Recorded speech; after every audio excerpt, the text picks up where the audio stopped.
जय हिंद दोस्तों, स्वागत है आप सभी का लीगल ज्ञान ऑफिशियल में। ये वीडियो विशेष करके पीआरडी जवान के लिए है। पीआरडी जवानों से संबंधित जो स्पेशल अपील केस माननीय उच्च न्यायालय इलाहाबाद में लंबित हैं, उसी से संबंधित जानकारी के लिए ये वीडियो बनाया जा रहा है। आपसे संबंधित जो केस है वो 22/7/2024 को माननीय जस्टिस महेश चंद्र त्रिपाठी साहब, माननीय जस्टिस प्रशांत कुमार साहब की कोर्ट में लगा हुआ है, यानी कोर्ट नंबर 29 में लगा हुआ है। आपका केस का जो नंबर है वो भी जानेंगे और साथ ही साथ हम देखते हैं कितने केसेस जो हैं एक साथ टाइड अप हैं और लगे हुए हैं। देखिए, 4 केसेस स्पेशल अपील के आपके एक साथ कनेक्टेड हैं और वो 22/7/2024 को कोर्ट नंबर 29 में लगे हुए हैं। आपके केस का सीरियल नंबर जो है वो 3141 है और चारों केस के नंबर यहाँ पर दिए गए हैं। पहला है स्पेशल अपील संख्या 633/2023। ये है state of UP and another versus Amar Singh and 11 others. इसमें अधिवक्ता हैं श्री अनिल कुमार सिंह जी, श्री सुधीर कुमार सिंह जी। दूसरा यहाँ पर है स्पेशल अपील संख्या 629/2023।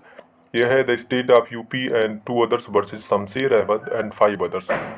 ये है शमशेर अहमद जी का केस और इसमें अधिवक्ता हैं प्रिया गौतम जी, आदित्य प्रकाश वर्मा जी, देवेश मिश्रा जी, माधव पांडे जी, श्री शैलेश वर्मा जी।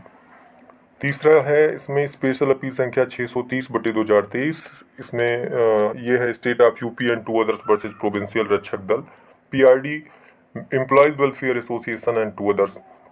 यानी ये आपका है रामनरेश यादव जी और अजय सिंह जी वाला केस और इसमें भी अधिवक्ता हैं श्री शैलेश वर्मा जी, आदित्य प्रकाश वर्मा जी। और चौथा केस है स्पेशल अपील संख्या 636/2023 और ये है state of UP and another versus Rajveer Singh and 62 others. यानी राजवीर सिंह जी वाला केस है और इसमें भी अधिवक्ता हैं अनिल कुमार सिंह जी और सुधीर कुमार सिंह जी।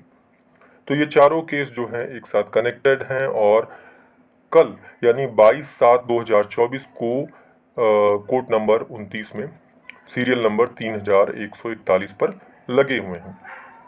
अब आप बात करते हैं, कई बार जब केस लगते हैं संभावनाओं की बात करते हैं कि केस होगा नहीं होगा, टेकअप हो पाएगा कि नहीं हो पाएगा।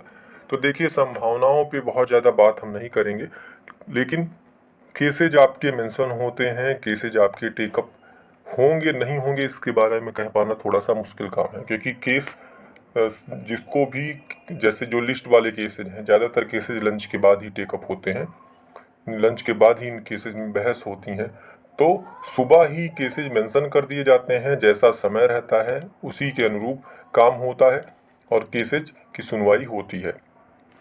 तो कल इसके बारे में पता हो पाएगा कि केसेज आपके टेकअप होने की संभावना है या नहीं है। तो अभी से कुछ कहना थोड़ा सा मुश्किल काम है।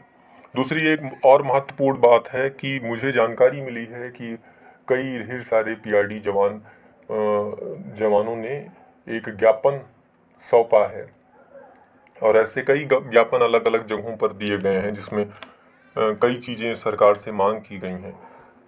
तो ये अच्छी बात है कि आप सक्रिय हैं और सरकार से ज्ञापन देकर अपनी बातों को रख रहे हैं, कुछ मांगे रख रहे हैं। लेकिन ज्ञापन में जो अलग अलग लोग हैं, अलग अलग तरीके ज्ञापन दे रहे हैं, तो थोड़ा सा इसमें ध्यान दीजिए। सब अपने लोग जो हैं एक साथ बैठ के सब पर चर्चा कीजिए, उसके बाद ज्ञापन दीजिए, वो ज़्यादा बेहतर है। क्योंकि अगर एक एक बिंदुओं को लेकर अलग अलग लोग ज्ञापन देंगे तो मुझे नहीं लग रहा है कि उस पर बहुत ज़्यादा कुछ, जैसे अभी एक स्वयंसेवी शब्द को हटाकर आरक्षी शब्द लगाए जाने की मांग को लेकर एक ज्ञापन दिया गया।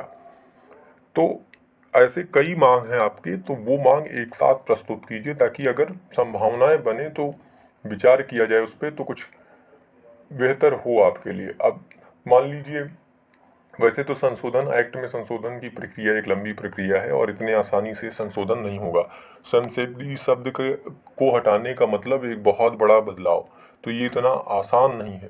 हाँ, और भी कुछ आपके मांग होते तो शायद उसमें से कुछ मांगों को सुना जाता। सिर्फ एक मांग जो आपका ये है, इसको अभी मुझे नहीं लगता है कि इतने जल्दी परिवर्तित किया जाएगा। इसमें भी बहुत समय है।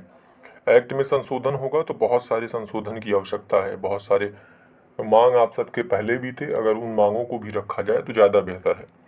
क्योंकि बार बार संशोधन नहीं होता, बार बार ये मौके नहीं होते। तो जब आप अपनी बात रख रहे हैं तो सारी मांगों को एक साथ रखिए, तो ज़्यादा बेहतर होगा। उम्मीद करता हूँ कि मेरी बातें स्पष्ट रूप से समझ में आई होंगी। अगर आपके कोई प्रश्न है तो आप कमेंट के माध्यम से पूछ सकते हैं। जय हिंद, धन्यवाद।